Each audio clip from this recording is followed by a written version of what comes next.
Were you waiting for this one? Probably not. Because you are already playing Windwalker, right?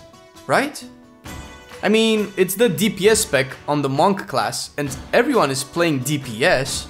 To be honest with you, it's one of my least favorite Monk specs, and maybe one of my least favorite DPS specs in the game. It's not because it's bad, or they don't get the class fantasy. Mechanical wise, it just doesn't rub me the right way. But this is not what you're here for. Let's see if you should actually pick up Windwalker and play him in patch 8.1. Quick reminder, if you find this useful, like it and share it, and leave your thoughts in the comment section below. It helps our videos and channel grow, or at least that's what YouTube says. In terms of viability, Windwalker is right there at the top with the big boys. It doesn't have a big representation, but the fact that people take him into Mythical Deer and not just to do orbs at G'huun says something. Also, Windwalkers are really good at Mythic Plus dungeons. Their kit helps a lot with the trash packs and general dungeon encounters, and we will go over that in a few moments. Before checking their stuff, let's go over their strengths and weaknesses really quick. Starting off with the bad ones, just so we can end with the good ones. Windwalker actually has poor defensive cooldowns. Dampen Harm is pretty mediocre, and Touch of Karma is, well, let's just say you either know Touch of Karma or you don't. For all you pristine players that haven't dabbled in assholery, let me tell you about Touch of Karma. Touch of Karma is a defensive cooldown that redirects 100% of the damage taken back at the attacker. This means that while it's active, you won't take damage, and the damage that you would take is added on top of yours in the meters on the selected target. And if you haven't figured it out yet, you can pop Karma on a boss, purposely get hit by his abilities, and dish out crazy deeps. You also get the good Karma talent that further boosts the return damage, effectively turning it into one of your biggest DPS cooldowns. Ideally, it's meant to be used as a defensive, and overall it's more efficient as a defensive since it just negates all the damage you take for its duration.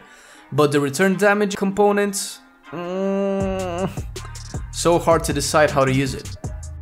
I played Windwalker at the beginning of the expansion more, and it seems the numbers might have been nerfed since then, so it's not a huge impact as it was, or maybe I'm just not taking enough damage to the face. In any case, these two are our defenses, and they don't do much. Granted, playing smart and attentive will reduce the necessity of using a defensive cooldown, but hey, shit happens all the time, especially if that tank keeps orienting the boss to my face. Goddamn tanks. I'm a special snowflake and got used to my guild's tank, and he spoiled me. More than my parents anyway, that's for sure. Aside from Dampen Harm and good Karma, you can go with these talents for the moment. The choices in changing them comes down to the mobility tier, and that factors in your own playstyle. Another tier you could consider is the defensive one. I talked about Dampen Harm because it's a more general spell. But if, say, you want to mitigate magic damage, then Diffuse magic is super strong. Of course, it leaves you with no defenses for physical damage, aside from Karma, and we already talked about that DPS cooldown already.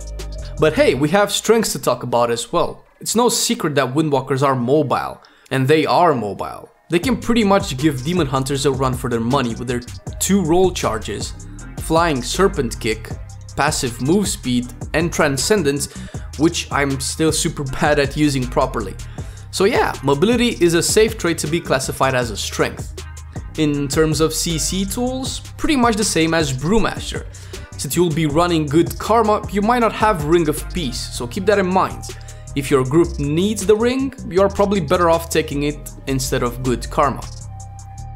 Another strong point for Windwalker is the DPS cooldown portfolio that helps us when fighting bosses and high priority targets. If you don't count Karma, we have 3 main DPS cooldowns, especially if you went for the talents I specified earlier. Storm, Earth and Fire is our trademark, where we split into 3 clones, well, we are one of the clones, while the other 2 mimic our abilities.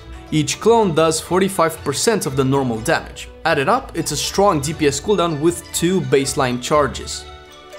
Invoke Zhuen, or however way you pronounce it, is another button we press when we want things to happen, summoning an awesome Lightning Tiger, good in AoE especially. And lastly, Touch of Death. Sounds edgy. After 6 seconds, the target takes damage equal to 100% of your maximum HP. Also, during this time, 10% of the damage you do to the target gets added on top of that, for a big chunk. These cooldowns add up to give us not only strong single target, but AoE burst damage as well. For this purpose, we are good at taking down that one trash that keeps spamming wipe-inducing spells and mechanics. We talked about the strengths and weaknesses, revolving a lot on cooldowns, but what is Windwalker Monk? How do you actually play this Candy Boy DPS spec? Firstly, we have two resources, energy and chi. Energy is replenishing on its own, and we use it mainly to build up chi with certain skills like Tiger Palm. Once we build up enough chi, we spend it on our actual damage abilities, which are mainly the two, Rising Sun Kick and Fists of Fury. Rising Sun Kick is your go-to single target hard-hitting ability, while Fists of Fury helps in AoE situations, although its damage is competitive in single target as well. Once you put these two babies on cooldown, you'll be spending your chi on Blackout Kick that reduces the cooldown on the two mentioned above by 1 second for each cast. The synergy present in the specs is one of the main mechanics that makes me want to play Windwalker.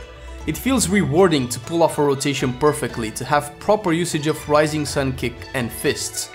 And we cannot talk about rotation without talking about our mastery, Combo Strikes.